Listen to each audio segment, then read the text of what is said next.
told you to be looking for emergency podcasts this month, and this is one of them. My name is JP. I want to welcome you to the Stable Cyclist Podcast, where we talk about bikes, life mentality, and mental health if the occasion arises. But this is May. That means this is the gravel gospel, and we are all excited about gravel as we look towards Unbound at the end of the month.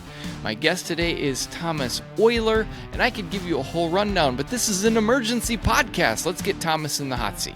Well, Thomas Euler, welcome to the Stable Cyclist Podcast. It is, when people will hear this, it's the month of May, and we are in the middle of the gravel gospel being spread. And I could think of nobody else that I know, at least in the European world, who is more of a gravel evangelist than you. So welcome to the show, man. Yeah, great. Thanks a lot for having me. I'm super stoked to be on, like one of the must listen to or must watch. I think I wonder, do you have more podcast listeners or YouTube watchers? But definitely one of the go-to gravel cycling shows. Well, thank you, man. Thank you for the kind words. And you as well. You have two podcasts that are kind of in one. One is primarily in German. One is in English. Can you tell us, just to get things started, tell us a little bit about your shows that you have? I mean, the show that I'm doing, so the setup is as follows.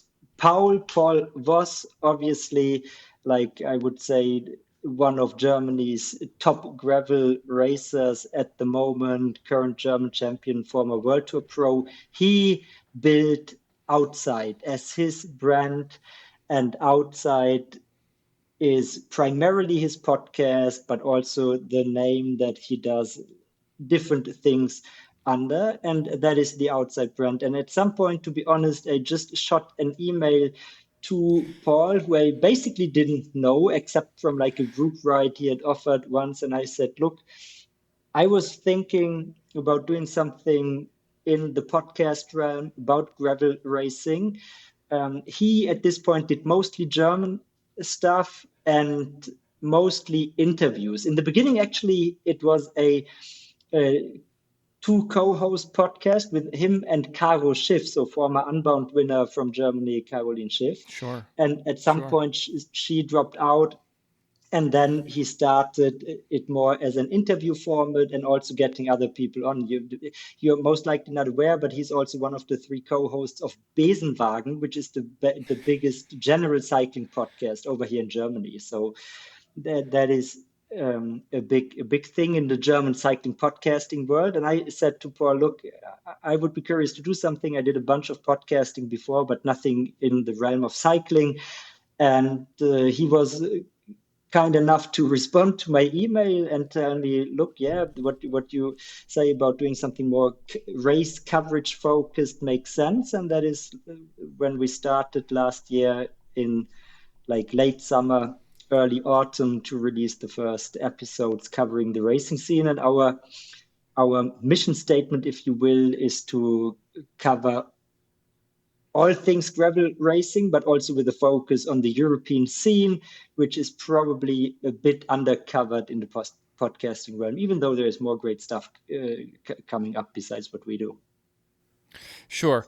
And these are multi-language podcasts. I've stumbled across, obviously, I found one of your Gracing episodes in English, and then the next time an episode came out, I was really stoked, and it was all in German.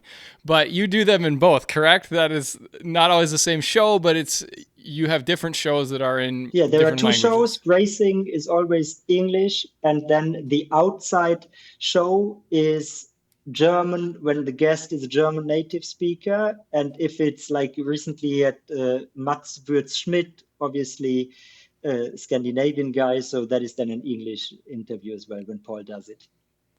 Sure.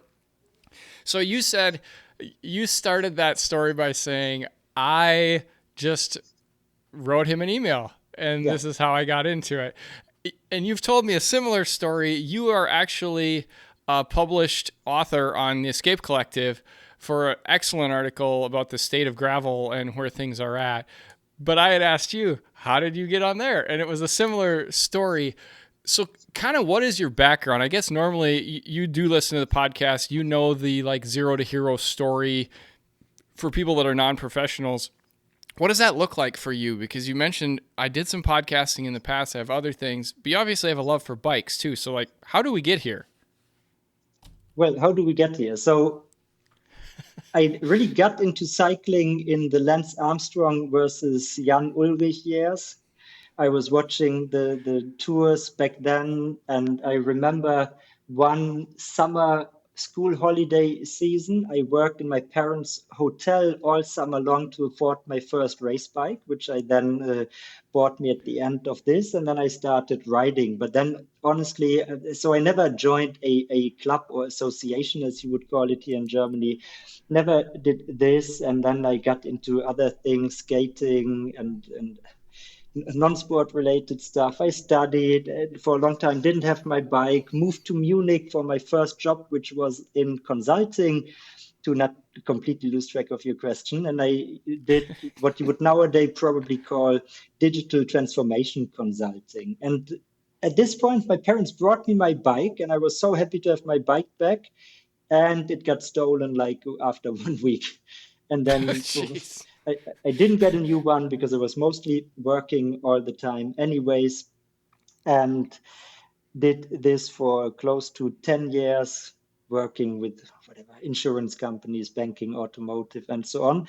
And then I started a startup at the intersection between tech. So we were a software as a service tech startup, which I co-founded and ran for 4 years. And that was in the sports realm already. So my primary sport back then was actually the NBA basketball. I was following this and looking at what is happening, like at the intersection between digital media usage and how sports as a business and as an ecosystem is evolving. And we built this, we call it a platform builder, a bit like, website builders, but for interactive community platforms that allowed, in sports lingo, rights holders. So we were working with football clubs, basketball teams, and so on to provide a platform for their fan community. Sadly, in summer last year, this ended. And in the meantime, I had moved to a different city in Germany, Heidelberg, and actually in a tech magazine, the Wired magazine, I was just thinking I should get a bike. The Heidelberg is perfect for bike riding. We actually want to establish it as the German Girona alternative. Let's see if we get there. But it really is like for all the genres of cycling, it is really good. And I opened this tech magazine, and there was a gravel bike. And that was for me perfect because so I used to have a road bike, never did mountain biking. And I saw this and I thought, for the landscape where I'm there in Heidelberg, a gravel bike, that is perfect. And that was maybe in 2020, 2021 or so. And I thought that is exactly the type of bike I want to have. It was, I think, the checkpoint, the early checkpoint from Trek. Sure. And yeah, then I bought this bike and I started to really get for a second time into cycling and listening to all the training stuff. Initially trainer road, then empirical cycling, and just started to taking my own riding seriously, getting in all things bike riding. And of course, I still had the company, so I was doing a lot of my riding on the trainer at 10 p.m. after the kids were in bed. Sure. And yeah, then when the company sadly folded last summer, I decided that I want to go full-time and professionally into cycling, and started to work on some stuff to get my name out there. And yeah, then as a founder with this background, you kind of understand that you need sometimes to write emails, and you will get ignored a fair amount of times, and other times you get responses. 100%. Yeah, when you have a good idea, then they run with it, and when you don't, it's silence. So there was a lot there, Thomas. I want to go all the way back to the first thing you said. You said I kind of got interested in cycling watching Lance, and I think every American listening to this probably nodded their head. And then you said versus Jan Ullrich, and obviously for you probably looked at that rivalry totally differently than Most we likely. did here in America. Yeah. So I think like these are the kind of stories that are really important for us to tell, of like perspective of just like, I didn't see it at all that way because that wasn't how I lived. So I want to hear about growing up, like finding cycling through Jan Ullrich and who he was versus who Lance was to all of people my age here in America. So I believe that. So let me not mess up the years. I think Ulrich won in 1998, or did he win Yes. 97? And I was so I was definitely somewhat, but more loosely following the tour that he won. It was something I was watching the news and so on. And then in the next year, he was obviously a big star here in German media. And it was the thing, right? You came back in Germany, you came back from school, you switched on the TV. We didn't have so many channels anyways. And then there was this thing, the Tour de France, and I was watching it after school. It was like 3-4 hours for the stage, or probably it was just 2.5 hours back then because they didn't show the full stage. But uh, I remember Correct. I loved it, and it was sucking me in. It was sucking me in the first year when he was back and he didn't win it, and I think that was the first year Lance won. And then you had like Mm-hmm. this American guy who was super good and always beating him, and of course in German media, Jan also was the type of guy you always heard that he was probably not in perfect shape at the beginning of the season, maybe not even at the beginning of the tour. And so he was like the people's hero. I don't know if that's actually an Sure. expression, but he was really somebody you could relate to. And Yeah. then there was Lance, this superpower, and back then there were not even doping rumors that came many years later. But you followed it, and you always wanted Jan to do well, and you were understanding that probably he is kind of so his primary villain maybe Lance, but also himself a bit, and Yeah. that made it pretty interesting. And then you have a once you start watching the tour, then you also get into more cycling. I don't remember which races were on German television back then, but yeah, I was watching as much as I could, which as a school kid is a reasonable amount of bike racing. Yeah. So as you get back into racing and riding a bike a lot, you said you got really into Trainer Road and all those kinds of the Trainer Road podcast and all those kinds of things. Obviously, that means you were like getting heavily into just getting in shape yourself and being a better version of you. But what kind of racing really pulled you back in as a fan? Mm, I mean, the two things kind of coincided. So these were the good years when we had GCN Plus as well. So I was The so glory so years. the glory years, yeah. So I had this cool new bike, the gravel bike, and I loved riding this territory. And that was really when like competitive gravel racing became more of a thing that you could follow as a fan, like the very early days. Like I remember, so here in Europe, the biggest thing back then, and the first thing that I really came across, also good media production, was Badlands, like ultra distance Yeah. race in the Yeah. Spanish desert. And that was where I said, look, that is maybe what I want to do one day. I'm far from being so fit to do like 800 kilometers of bike riding in the desert myself. So let's get in shape. And then I subscribed to GCN Plus. I watched all the road racing, but as I did gravel racing, I wanted to follow it, and I just started to plug in to follow the right Instagram accounts, the race series, and see what is going on there. And I really saw it not evolving from the super early days, like probably you were doing Unbound back when it was called what is it Dirty called? Kanza. Yeah. Yeah. Dirty Yeah. Kansas, yeah, Yeah. exactly. Yeah. So I wasn't around back then, but like Sure. I saw it evolving from this stage when it just started maturing, I would describe it. And yeah, I mean, still to this day, if you want to watch a lot of bike racing, you need to watch mostly road racing, and for gravel, you watch what you get. Yep. You follow on your Instagram stories and you hope the race updates it often. Exactly.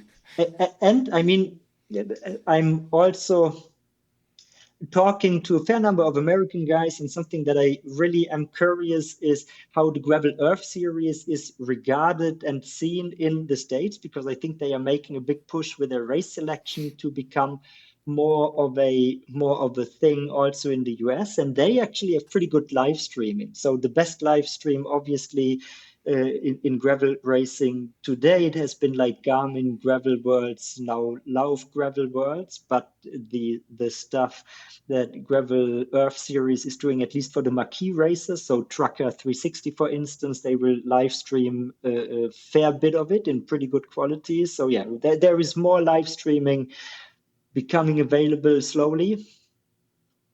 I hope to get even more. Absolutely. So you, like I said, you wrote this article for Escape Collective. It's fascinating. I will make sure that I put it in the description, whether you're listening or watching this, so that you can go find it yourself. But tell us about, I don't want the full, it's a manifesto, I'll be straight up, about gravel, and it's a good read and it's a long read. But tell us kind of some of the things that you are looking at gravel and saying we need to be doing a better job with this. And we're specifically really talking about racing at the pointy end primarily. So let's probably start where we already, I believe, do a very good job with, and that is gravel racing as a genre in and of itself, because I believe that like it's very fast. It's not as technical as mountain biking. It's not like these rather like short tracks that you find in competitive mountain bike racing, which makes it not so accessible for viewers who are casual viewers. And I think riding Sure. through landscapes is quite accessible. And it's probably, and that was how I actually started this article, something when road racing became popular, I believe it was very aspirational to be traveling in and of itself. The roads were probably something people dreamed about. Nowadays, we are all stuck in traffic jams all the time, and it's horrible. So it changed from the 1930s to 60s to nowadays. And now I believe people love being outdoors, and that is what gravel as a genre has. It's more adventure driven, it's outdoors. And if you look at the YouTube stuff, the gravel YouTube stuff is doing very well, because I think it Yes. appeals to people. It's relatable. You can do it yourself right in the woods. And I'm not even only talking about racing, right? I'm talking about stuff like Tyler Pierce, VC Adventures, Yeah. and so on. That is doing super well, and that works with audiences. However, when it comes to racing and the pointy end, as we alluded to, it's not available as a live sport. It is also, I think there are structurally several issues. So it obviously boomed, and it also boomed because there was a lot of sponsorship money, because these bikes got sold, especially during the pandemic. I mean, I myself probably qualify as like a COVID baby, but now, so I'm not with such a long history in cycling as, for instance, Andrew Bonds, who you also know, and I think you had him on your show or vice versa. Yes. Anyways, Yes. um, you know him, and he has like this long history in cycling, and he saw many different genres really boom and then disappear again, and that Mm-hmm. is a potential danger for gravel as well. And I think as a competitive sport, it the good thing is it really started as a grassroots thing, and it has a pretty good foundation of people who like doing it, who like the races, the events, and that is definitely one thing in its favor. It didn't start as like a marketing boom. It started quite organically, and that's always good if you want to create something that lasts. But then at some point you also need to create, and that is at least my conviction, you need to create certain structures around it to make it sustainable and to get it away from being completely reliant on these sponsorship dollars. And if you look at especially how do people do gravel racing, a lot has been as privateers. And a privateer, you can only become a privateer if you have relationships, if you are interesting to an audience already. But that doesn't apply, for instance, to new racers, to up and comers. So Right. but as a competitive sport, you need a talent pipeline, and cycling as a whole has it, but gravel racing as a specific discipline doesn't. Now, what you need for this, for talent discovery, you need something like teams. Teams have an Yes. incentive to discover talents. And it's also, by the way, creates a better spectator sport. And I believe gravel needs to become more of a spectator sport. I think there are good forces like Lifetime, like Gravel Earth Series who work in this direction. And live coverage is only one aspect. Talent is another one, right? We need these stories of Yes. who is the next kid who will in US sports, right? The draft is probably almost as big as the season as a Yep. media Yep. narrative generating tool in US sports. So that is something that needs to be there and be built, and teams fulfill this purpose. I'm in favor of teams coming to gravel. I think there are ways how you can do it better than it is done in road cycling, for instance. And I also believe that a great opportunity, or what is really great about gravel, is that as the two of us, we follow all these racers, and all these top level gravel athletes are very personable on social media because they have to be.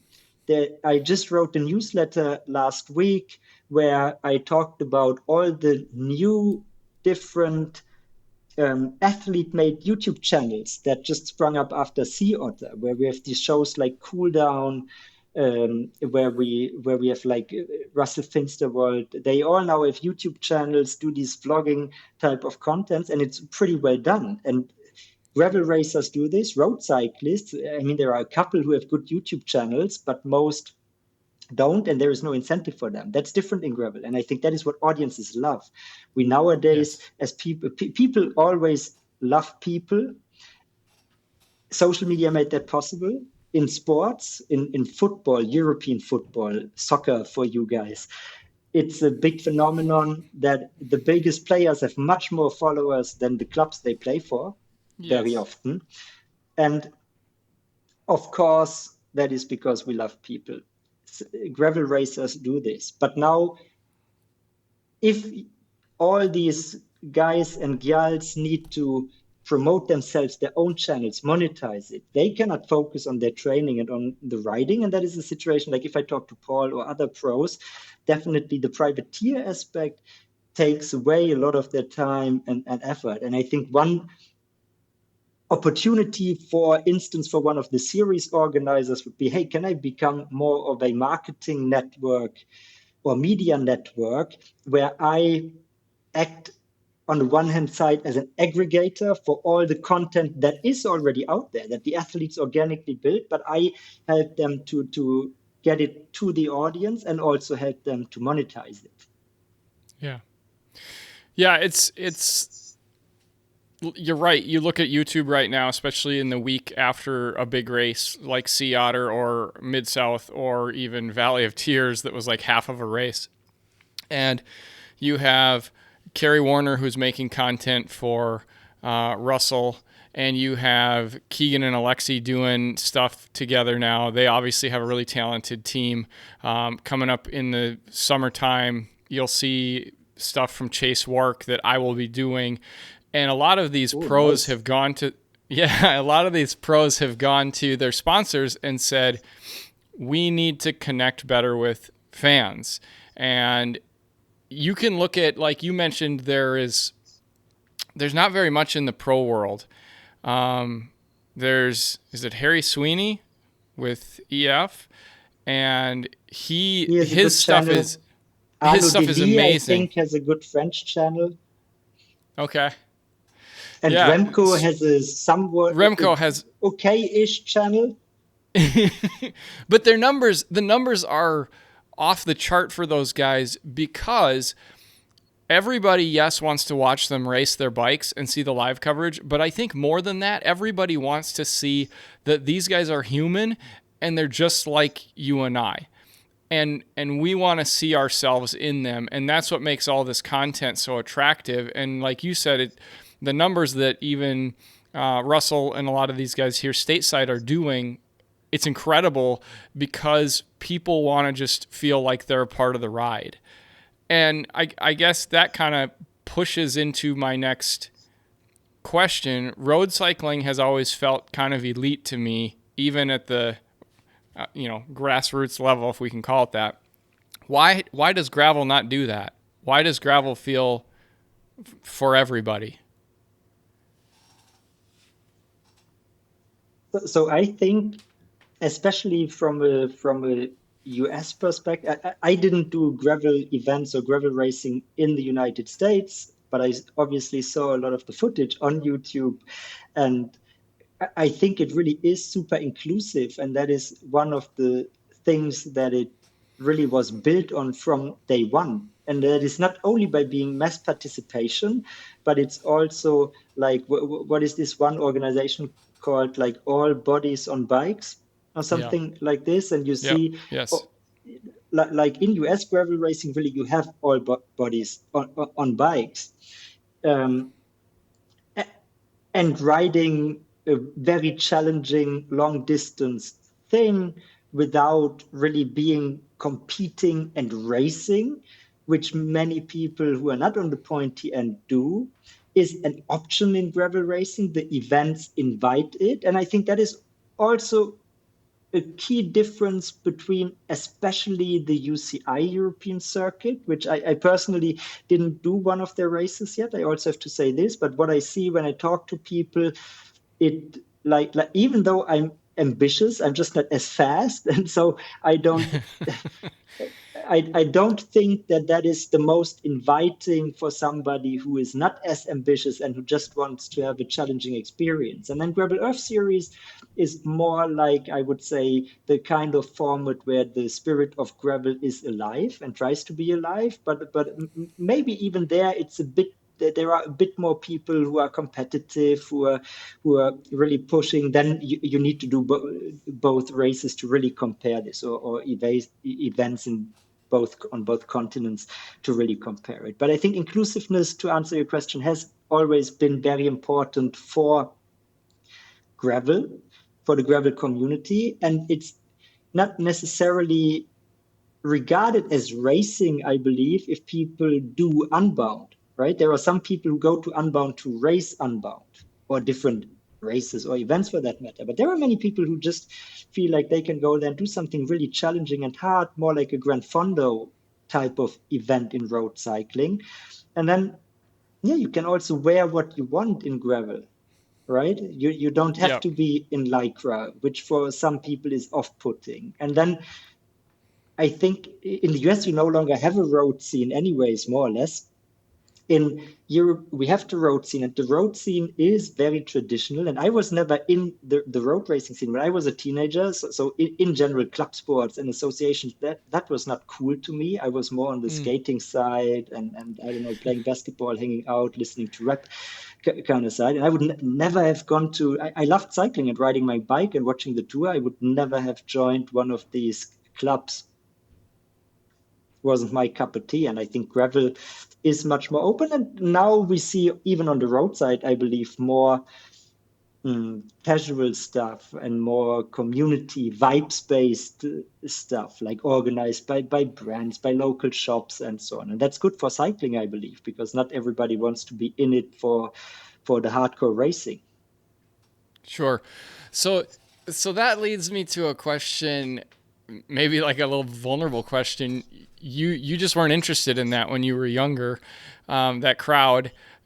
When you're sending this email off to Paul to say, hey, I want to do something with the podcast, and he's like a big name that you wouldn't have wanted to talk to before, how do you kind of work through that? Or is there still some like trepidation as you kind of wade out into these waters of cycling?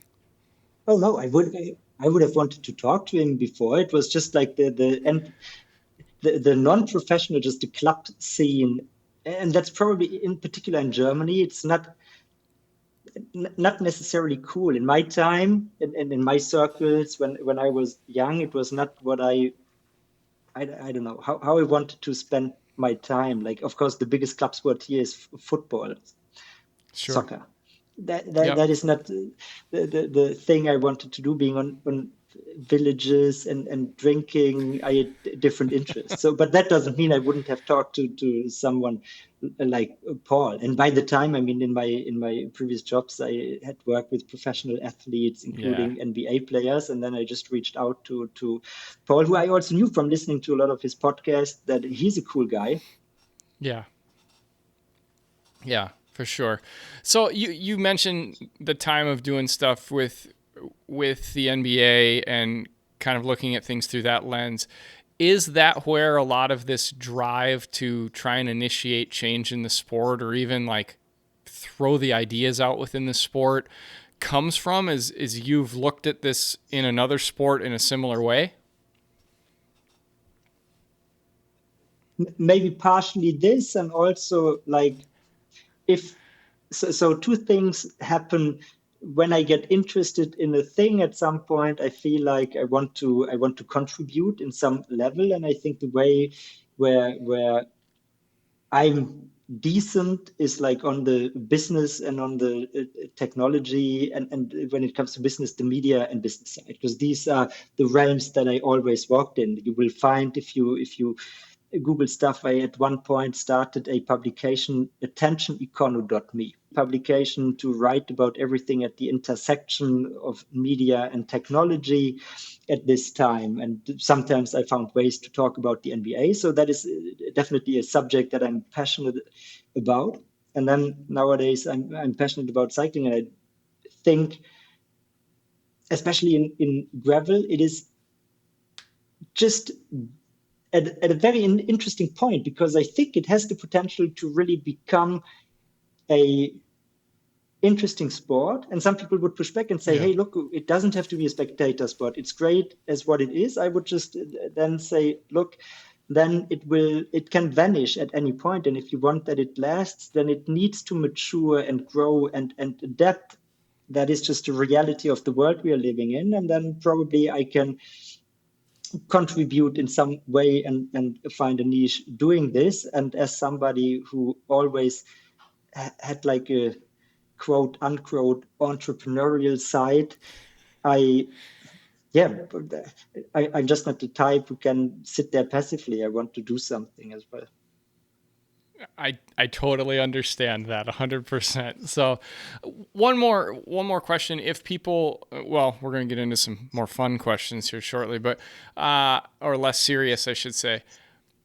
Where can people like join in this conversation with you? You said you have a newsletter.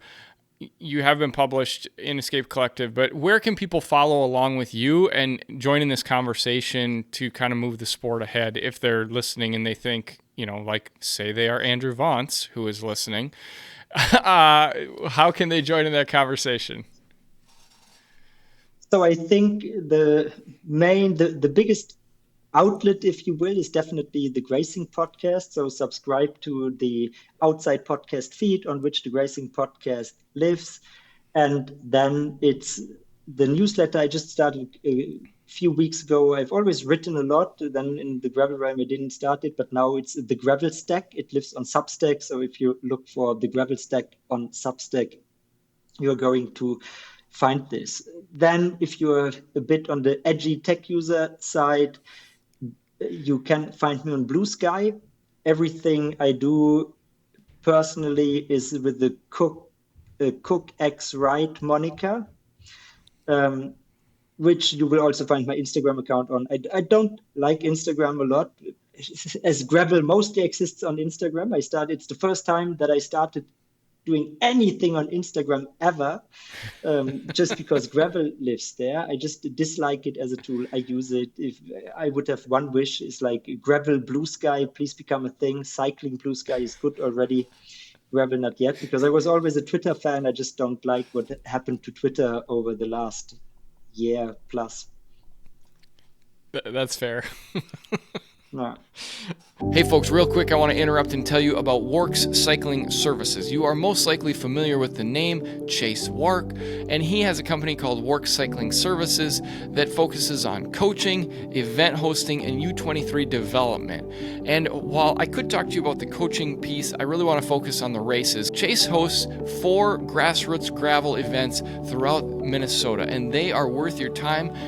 No matter where you live in the United States or the world, they are amazing.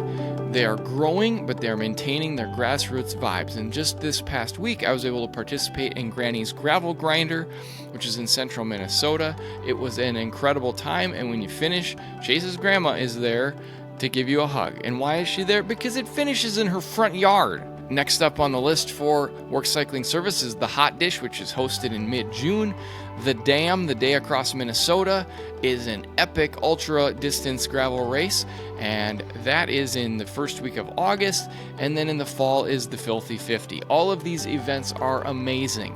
All of them feature people who have life-changing stories, and you could be part of that narrative. If you want to learn more about these races, you can go to workscyclingservices.com and learn all kinds of good stuff and start planning your trip to Minnesota.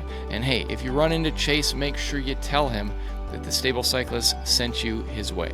All right. Okay. We always end with some silliness. This has been great, but I guess if you're a listener, you know that we talk about you and I are going to go on a gravel ride, and maybe it's near Heidelberg, Germany, or the Girona of Germany, or maybe it's somewhere else, but it's a long one, and we are going to run out of supplies at some point. You cannot go with Dylan Johnson's answer and say, I just won't run out. I'll have all I need. No, we're going to run out. Also, this is a small, rural petrol station. I visited what is in my mind right now when I was in Poland and I bonked on a ride one time. I visited a gas station like this. So there's not much there, so you can't say you're Chase Wark and you're going to get a big fountain drink. Simple stuff only. So, what are we getting at this petrol station in Germany? So if it's not way too late already, then I would just get sugar and water, to be honest, because that is how nowadays I run my bottles, just the good old sugar and water. That works. If it's way too late and you have all these cravings already, then it depends, right? If you still can handle sweet stuff, if you didn't have way too much sweet stuff, then probably I'd go for just a good old Coke. And then we have something in Germany that is called Knoppers. That is a great little thing. It's like waffles, a bit of chocolate, but not too much, a few nuts, a milky thingy in between there. So yeah, that's a good thing. Knoppers. I guess you don't have this in the US. Right. And then if I have salty cravings, I mean stuff at these gas stations, it's always disgusting. But one thing, probably you have this in the US, you have beefy rolls. Yep. Yeah, I mean, it's disgusting, but probably I'd go for this. Yeah, we're stopping at a gas station. It's not like gourmet cycling food here. We're getting whatever will keep us alive. So, I mean, did you ever answer this question yourself? What would you get? I always go for like a Coke and a Payday. Payday but a is couple what? people. I don't know Payday. Oh, it's like a nut roll. So Okay. Yeah, it's like a candy bar, but it's like peanuts and caramel. It's pretty good. And then a lot of guests have talked me into, this is a very American rural thing, to buy, usually the cashier will have something like in cling wrap, like a big cookie or some kind of bar, or like if you're in the south of the US, it might be like a pickled pig's foot or something sitting there. And they've told me like, you got to start including that into your purchase. And so I haven't done a gas station ride yet this year, but I will soon. And I'm sure the Elizabeth gas station in Minnesota will have some cling wrapped stuff. So. All right. Yeah, that's not something you will find at German gas stations. I can tell you this much. No. Yeah, you might buy like a bag of chips or something and a Sprite, if I remember correctly from my time in Poland. So, yeah. I mean, what we always have here is like even rural gas station, they have like some rolls with some kind of sausage or something on it, or Yes. cheese, and that is also always a good option if you need carbs. Yeah, for sure. All right. I've seen a lot of pictures of you riding. I saw a picture of you, I believe, covered in mud at a recent race, but I didn't notice if you have headphones in or not when you're riding. Do you listen to No. music when you're out on the bike? No, when riding, never. I'm actually kind of interested in getting these. I don't know what you call these things that you don't put in your ears, but that work with the little bone below there. Yep. So Yep. that's the only thing that, from a safety standpoint, would be reasonable. But then, to be honest, I also quite enjoy like the quiet time when I'm out. So Sure. yeah, don't listen to a lot of music when riding. But I think your How question about in also has the to part what otherwise. Yeah, like when you're at home, what are you listening to? So, so to be honest, like in the last few years, especially since I got kids and then had the startup, I was not listening to a lot of music, and I listened to much more podcasts than music. But I grew up in rap and reggae dancehall music, so definitely these are my cup of teas. And sometimes during the only music that I ever put on when I did intervals on the trainers was like some dancehall, like early 2000 dancehall music. um don't know if you're familiar with these artists, but it's like pretty good stuff for training, like All right. Elephant All right. Man or stuff like this. All right. This is a question reserved only for you or any future European guests. What is your favorite European football team? Favorite European football team? I mean, to be honest, I'm no longer following football really, but I grew up a Bayern Munich fan, so I guess that would be the Oh, answer. okay. Okay. All Yeah. right. Well, we can forgive you since you've moved on. I'm much more a San Antonio Spurs guy or Denver Nuggets guy than a Bayern Munich Okay. guy, though. Sure. I would guess that with your NBA Yeah, fandom. All right.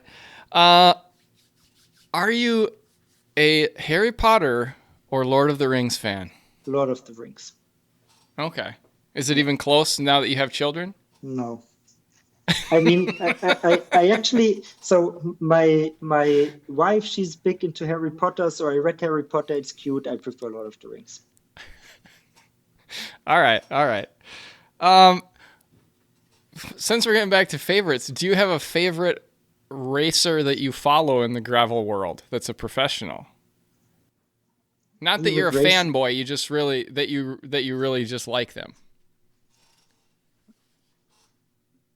I mean, many I follow. I try to follow everybody just because I do it like so intense and I write about it. There is not one single person. I mean, Paul, because I know him, I have an affinity. I hope he does well because I really like him personally.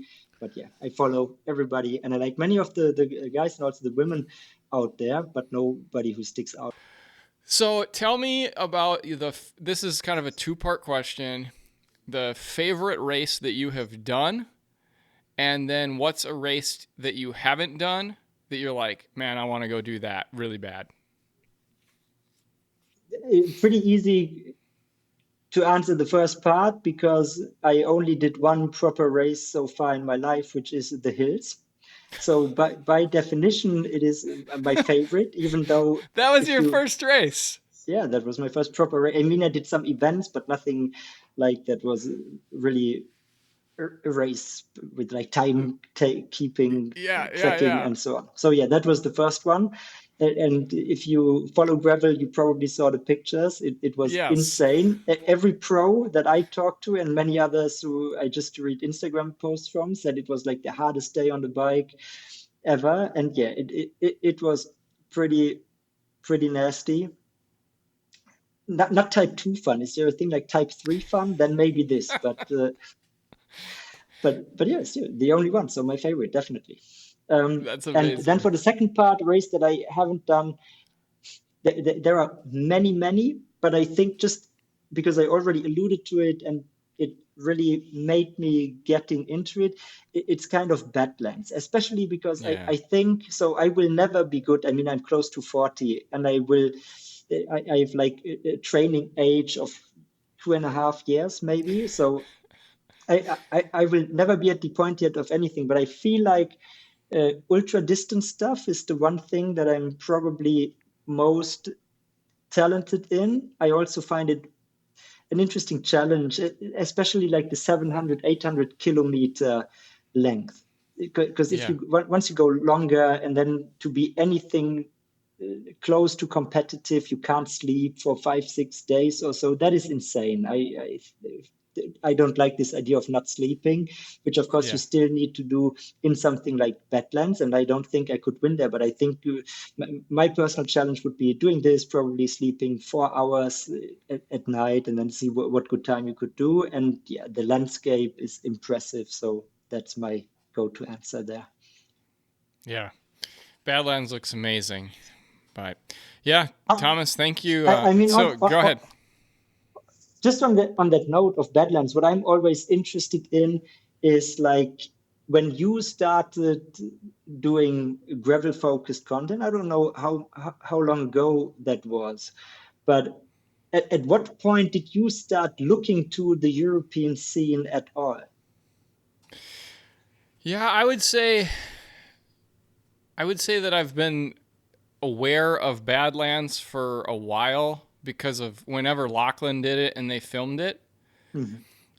And just like the John O'Groats ride in England that he did, a lot of stuff that I know about is because of him and his, again, we get back to like, why do people need to make content? So people know about what's going on.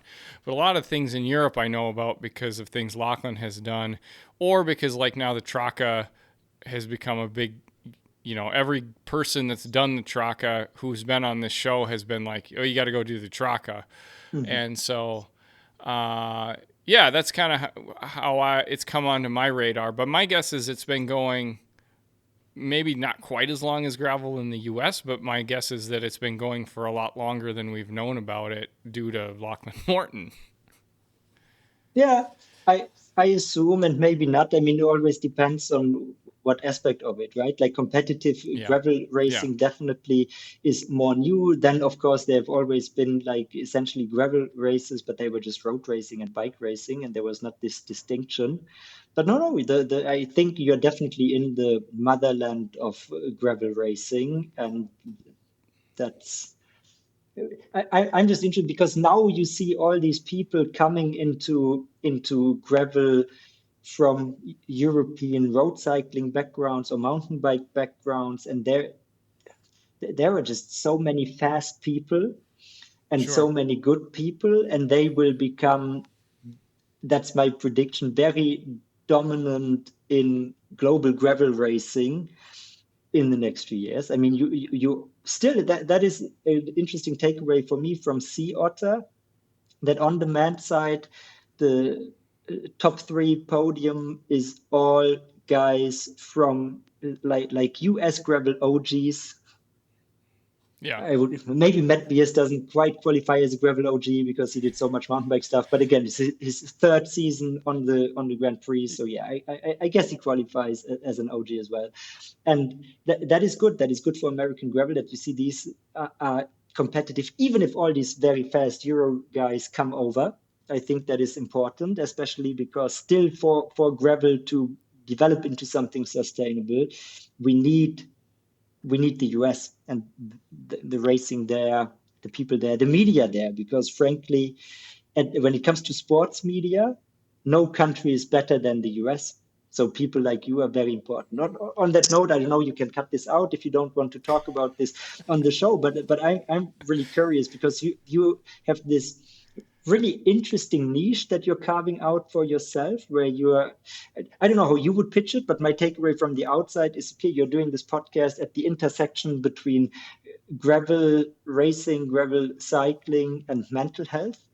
Yes. And athletes, and sometimes you go more in the mental health direction. Sometimes it's more mostly focused on cycling. Has this like been a very conscious decision to find this kind of niche? And why do you think it works so well in gravel? Because obviously it works very well. Yeah, that's a great question. In 2020, I'd been in gravel since 2013, I think. I had moved over from the road after an accident. I was just looking for a race, and there was a gravel race, so I jumped in, and I was like, actually, this is better suited to what I can do. And then raced off and on for the next 7 years, I guess. In 2020, my mental health fell apart. I got diagnosed with bipolar.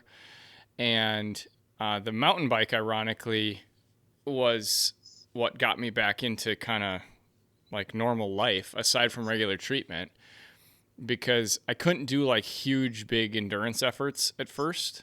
Because my body was like so clapped out from basically like manic and depressive behavior for almost a decade. But I could do like short efforts real hard. And so I got real into like XCO mountain biking again. And then with time, I just kind of fell in love with the gravel again and just being out on the bike. And we had started making a movie, which we're going to hopefully finish this year, called Back to the Start, which is kind of following my story. And it's about like, how do you rebuild your life after a serious mental health diagnosis? And the bike is kind of this through thread of the whole movie. And it'll coincide with me getting back to the starting line of the Mater Hay 100, where the other two big films I've done took place. But the podcast was kind of a year 2 plan with my YouTube channel of like, I don't see anybody in this niche right now. And I didn't 2 years ago either. And I was just like, I think people kind of need something to talk about it, and they need a gateway drug to get to talk about mental health. And that's going to be the bike. And so I just started having conversations, and like, you know, if you listen to my first conversation with Dylan Johnson, it is very nerdy bike stuff. And then the second one I had, we had a year of talking to each other and getting to know each other better. And all of a sudden he opens up about depression. And, Carrie Warner came on and talked a lot about going through divorce. And so I'm not like necessarily seeking people who are like, the Bonk Bros have joked about like, I'm the gathering space for all like broken-hearted cyclists. But it's more that like, let's talk about your story. And if you have part of it that involves this and you want to talk about it, like, I'll sit here and listen. And I've had a lot of people tell me after the fact, like, that was like talking to my therapist, like in a good way. And then the response, of course, from people has been, we need to have these conversations. We need to be, and it gets back to what I said earlier, like, how do we humanize each other and realize we're kind of all in this fight together? So yeah, just with success, I've kind of doubled down on it. And then there's times like in the month of May where we're going to have all these guests, and, we maybe get into some stuff with Pete Stetna that would be quantified as mental health. But most of it's just like, let's talk about bike racing because I'm really, geeked on this gravel stuff. So, and that's just how it is. Plus, I tell people too, I'm like, if I had to talk about mental health every single podcast and every single like vlog and everything I do, it is exhausting. Would become too much of a shtick also. Like if you would have to do it. But then I think what is really interesting and what kind of works, or actually I have multiple thoughts. So the first thing is like what is really cool, because you're very open about your own bipolar diagnosis and experience. That obviously helps, right? When I got into podcasting, I had this phase. I kind of studied interviewers, like from people on the sports side, like Bill Simmons or so, but also others like I'm blanking on the name. Howard something, this great radio guy, long hairs and Howard Stern. Howard Stern. Yeah, thank you. Yeah. Brilliant guy, and like how to get in. If you want people to open up, you need to be vulnerable yourself, and you need to open up yourself, and you do this well. And then I wonder if cycling is one of the sports where that is uniquely suited to it in general, from the type of people that it attracts. Not like every cyclist has a mental health problem, but cycling is definitely in itself, once you do it in a sport, it's a bit extreme. You need to be a bit extreme, and then you can get into the mental side of it, because it's such a big part of the sport already, probably more than in other sports, even though the mental game is important, whether you play golf, basketball, tennis, or you cycle, but probably a good sport. And then like we talked about in the beginning, right, the gravel athletes, they are probably more approachable than roadies on average. And that is why you probably can have these good conversations with them. That's what I would qualify what you do. You have good conversations, and when it lends itself to going deeper on like the personal side, then you do this. And sometimes it's more on the bike racing side. Yeah, but it's a really interesting proposition that you built there. Yeah, well, thank you. Yeah, I think Rich Roll said on one of his podcasts, the starting line of these ultra endurance events is like the gathering place for like all former addicts, people with mental health conditions, and all the like this broken hodgepodge of humans. Yeah. And we find like great fulfillment in the sport itself that isn't necessarily a healing for us, but it provides part of the healing at least. So. And then when I started to really get again into cycling, I just had a startup and 2 kids. So probably the worst sport you could choose, but it was definitely something because I felt this strong need that I do something that is just for myself, that is not for my business and not for my kids. And I also love the outside, the nature, and that is why gravel was a perfect fit at the time, right? Well, Thomas Euler, thanks for hanging out with us today on the Stable Cyclist. This has been really fun, and you truly are the great European gravel evangelist. Thank you so much. And there's no greater. People should go follow the Aut-Said, and that's spelled in the German way, correct? So it's Aut-Said. That is what I thought initially until Paul told me, no, that is the phonetic way, how you, if you have used this, I don't know, the phonetic scribe, that is how you then write it. Okay.